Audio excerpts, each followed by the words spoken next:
Those are QR codes for the two websites for the spaceship project. So when I'm not here and people come by and go, "What the hell is that?" then they can just walk up with their phone and get the answer.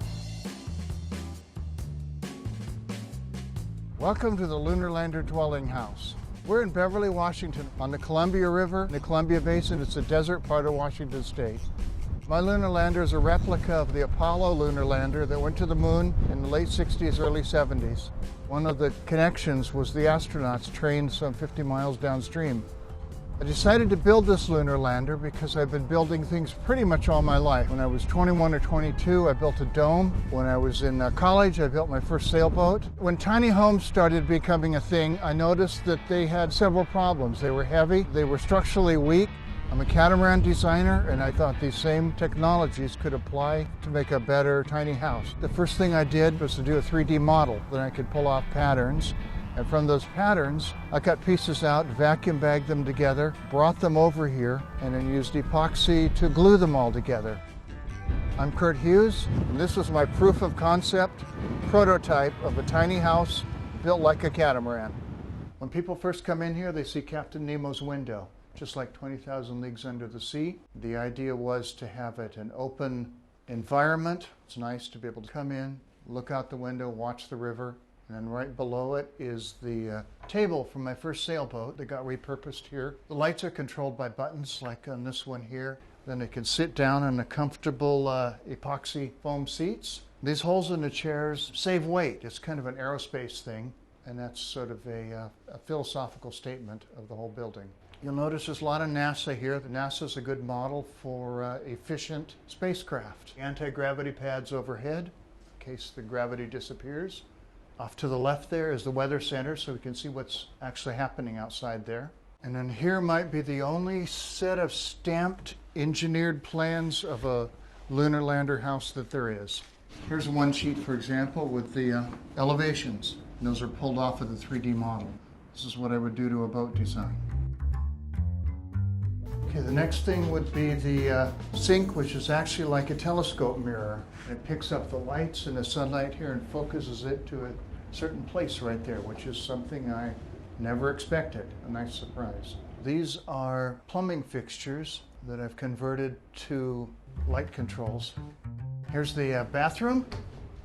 It's a Japanese Toto wall hung toilet that I wanted to see the mechanisms for, so I bolted it right to the wall, and it ends up with a tank that's only 3 inches deep, which on a tiny house saves a lot of space. Over there is the toilet paper holder. On the floor is glow-in-the-dark powder so that at night the entire floor is glowing like the Milky Way, so you can see where you're going. And the shower has different light colors for the temperature of the water. So when the water is cold, it's blue. As it warms up, it's green. And when you get to 45 degrees Celsius, it's red. There's my compact boat bathroom on a house. Okay, next we look at the front door. The door opens with fingertip biometrics. And then it's interesting, look how thick it is. It insulates R15. Most doors are R2 or R3. So it's got a huge amount more insulation, but then that required a recessed door handle.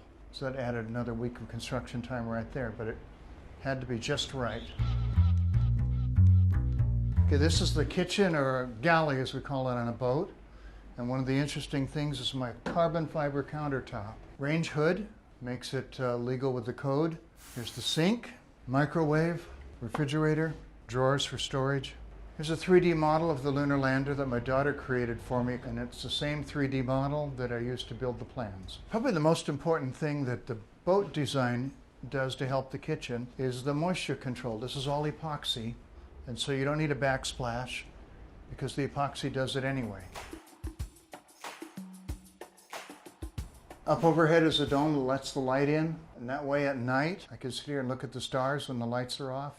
It's all steel with plexiglass panels. It was fine and element studied to have more than enough strength for any snow load. The lighting going around the upper part of the ceiling there, so I want to be able to change the colors, but also they're all wrapped with 3/4 ounce spinnaker cloth from the sailboat. And so it has a Japanese lantern feel. Now the original lunar lander didn't have a deck. but I wanted to have a way to be able to see this beautiful scenery.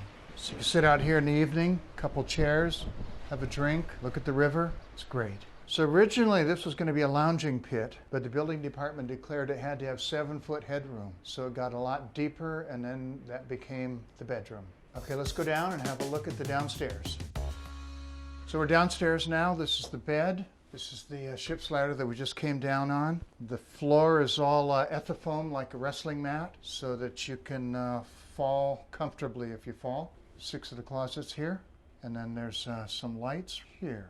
So right down there is a planetarium, and it projects up on the ceiling. I feel like I'm traveling through space when I have the planetarium on and I'm looking at it. I wanted to use boat windows downstairs. The problem was the building department wouldn't allow it unless I took out the plastic standard boat windows and replaced them with double pane, argon-filled, E-coating windows. And now we'll go take a look at the outside.